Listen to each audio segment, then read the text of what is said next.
L'histoire du Titanic est une histoire qui restera à tout jamais gravée dans les mémoires. Elle a déjà inspiré des films, des documentaires et des expositions, et tu pourrais penser que désormais, tu sais absolument tout de ce qu'il y a à savoir sur le grand navire insubmersible, qui a tristement percuté un iceberg. Mais savais-tu par exemple que le Titanic avait 2 navires jumeaux ? Ou que la succession d'événements qui ont précédé son voyage inaugural et son départ ont scellé à tout jamais le destin du navire ? RMS Titanic a été construit par une compagnie maritime britannique appelée White Star Line. La société était spécialisée dans la construction de navires confortables, modernes et fiables. Cependant, ils se sont retrouvés en concurrence acharnée avec une compagnie nord-américaine appelée Cunard, qui avait construit les navires les plus sophistiqués et les plus luxueux de l'époque, le Mauretania et le Lusitania. Le Mauretania avait établi un record de vitesse qu'il a tenu pendant 22 ans et le Lusitania était réputé pour ses intérieurs luxueux. White Star Line avait du pain sur la planche s'ils voulaient battre leur rival. Alors afin d'écraser la concurrence, le directeur général de White Star Line, Joseph Bruce Ismay, a commandé la création de 3 énormes navires. Le Olympic, le Titanic et le Gigantic. Des foules d'ouvriers ont commencé à construire le Titanic dans un chantier naval de Belfast, en Irlande, en mars 1909 et ont réussi à l'achever 3 ans plus tard. RMS Titanic mesurait 269 mètres de longueur et était aussi haut qu'un immeuble de 17 étages. C'était à l'époque le plus grand objet mobile fabriqué par l'homme. Les gens ont été émerveillés par sa création et 100 000 personnes ont assisté à son inauguration. Le bateau était le summum du luxe. Son intérieur était inspiré par l'hôtel Ritz de Londres. Il avait toutes les commodités, un gymnase, une piscine, un hammam, un salon de coiffure et son propre journal. C'est tout à fait modeste par rapport aux normes actuelles des paquebots de croisière, mais garde en tête que c'était vraiment impressionnant pour le début des années 1900.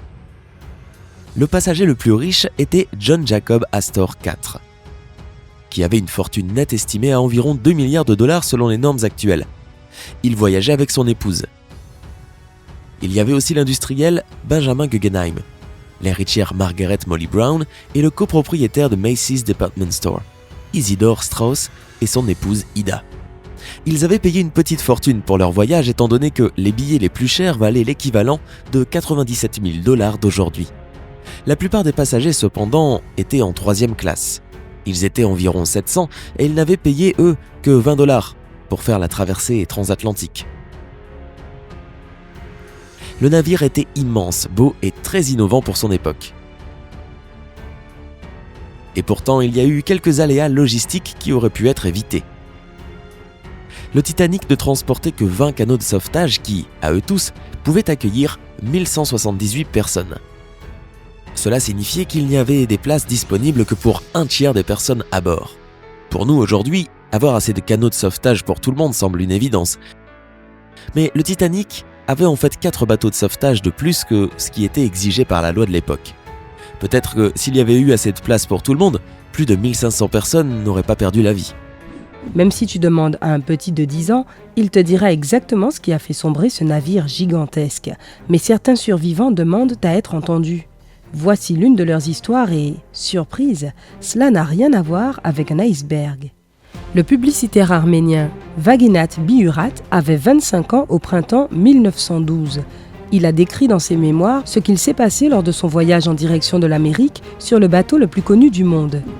Vaginak a vécu une longue vie heureuse et en tant que conteur d'histoire, il a partagé ce qui lui était arrivé plusieurs fois. Curieusement, il n'a jamais mentionné qu'un iceberg avait heurté le Titanic et parlait toujours d'une explosion. Si ce qu'il dit était vrai, quelque chose doit avoir provoqué cette grosse explosion. Cela aurait pu être un feu et beaucoup de gens croient en cette théorie en disant que du charbon brûlait dans la coque du bateau. Ce feu aurait commencé bien longtemps avant le départ du bateau et il n'y aurait pas eu moyen de l'arrêter. Le Titanic a dû partir avec ce départ de feu et ceux qui supportent cette théorie s'appuient sur des photos du Titanic quittant le port pour la prouver, pointant une énorme marque noire sur la coque. Même si c'est vrai, on ne sait toujours pas si ce feu a provoqué une explosion. Et ceux qui soutiennent cette théorie ne nient pas qu'il y avait bel et bien un iceberg. Une autre théorie qui explique l'explosion prétend qu'il y avait une embarcation allemande impliquée dans le naufrage du Titanic. L'écrivain arménien n'était pas le seul à mentionner qu'il a entendu un bruit d'explosion en provenance des profondeurs de la coque du bateau. Et ils prétendent aussi qu'ils ont vu une lumière de projecteur provenant d'un bateau peu de temps après que le Titanic a coulé. Ce n'était pas un navire qui arrivait à la rescousse, donc ça aurait pu être un sous-marin qui aurait fait surface pour voir les dégâts causés au Titanic. Cette théorie est vraiment improbable pour plusieurs raisons. Tout d'abord, comme tu le sais, le Titanic a coulé en 1912. Nous étions encore en temps de paix. Aucun pays au monde n'aurait osé tuer des milliers de gens et provoquer les autres pays sans raison. De plus, les sous-marins européens n'auraient pas pu aller si loin à cette époque. Et ils n'auraient pas pu rester dans cette zone non plus. Ils n'auraient pas pu survivre bien longtemps. Enfin, toucher une cible qui bouge rapidement la nuit reste un défi pour des sous-marins encore aujourd'hui, et c'était impossible en 1912. Il est difficile de savoir comment cet homme a réussi à se souvenir de toutes ces choses. Après une telle tragédie, l'incertitude demeure très présente. Bientôt peut-être, les scientifiques pourront être capables d'expliquer tous les mystères autour du Titanic.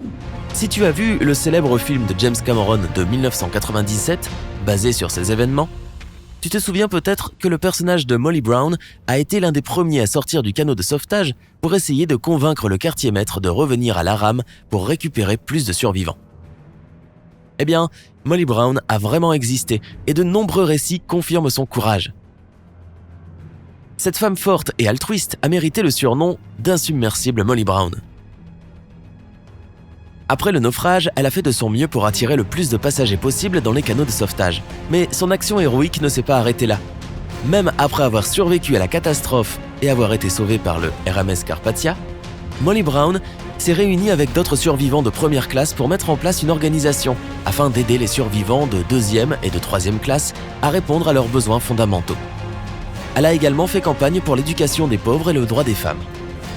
En 1914, elle s'est présentée au Sénat et après la Première Guerre mondiale, elle a poussé des gens du Missouri à aider à reconstruire la France d'après-guerre. C'était vraiment une femme remarquable et inspirante. Il y avait aussi l'auteur, journaliste et enseignant Lawrence Bisley.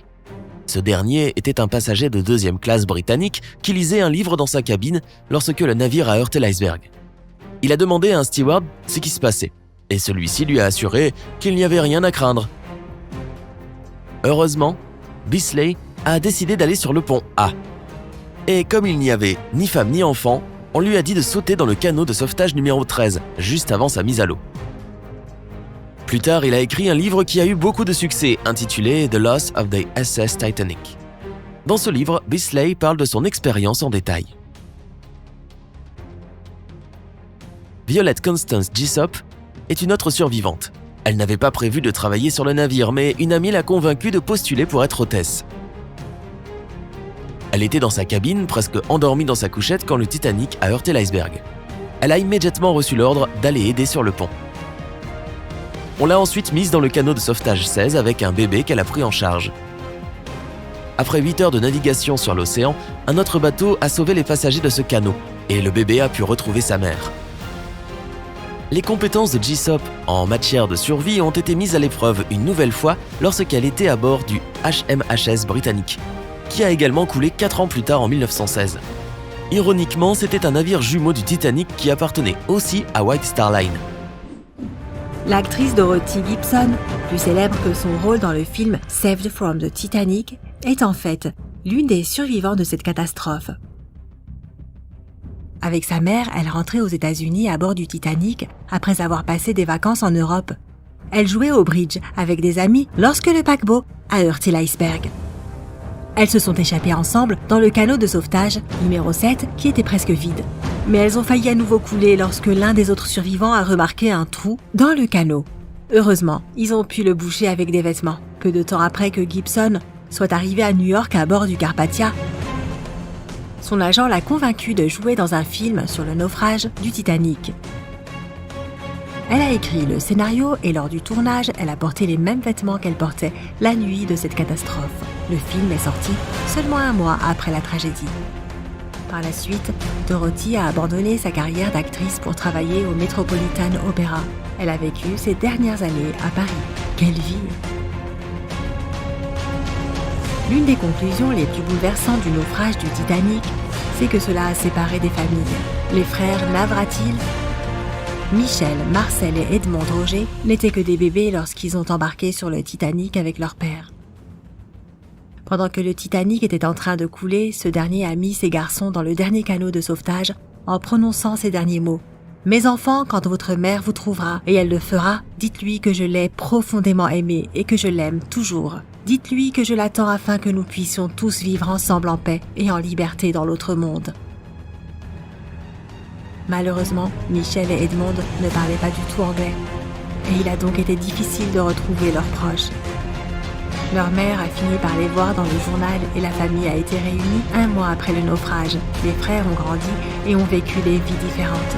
Michel s'est marié avec sa petite amie de l'université. Il est devenu professeur de philosophie et il a vécu le reste de sa vie à Montpellier. Edmond s'est également marié et il a travaillé comme architecte et entrepreneur. Eva Miriam Hart n'avait que 7 ans lorsqu'elle a embarqué sur le Titanic avec ses parents. Selon Eva, sa mère n'a pas du tout réussi à dormir sur le bateau parce qu'elle avait un très mauvais pressentiment quant à ce voyage. Alors que le Titanic était en train de couler, le père d'Eva s'est précipité dans leur cabine, il a enveloppé Eva dans une couverture et il a placé sa femme et sa fille dans le canot de sauvetage numéro 14. La dernière chose qu'il a dit à Eva fut « Tiens la main de maman et sois gentille ». Eva a fait beaucoup de choses dans sa vie.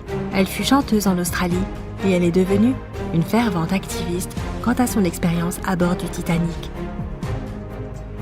Elle a même écrit une autobiographie appelée Shadow of the Titanic, A Survivor Story.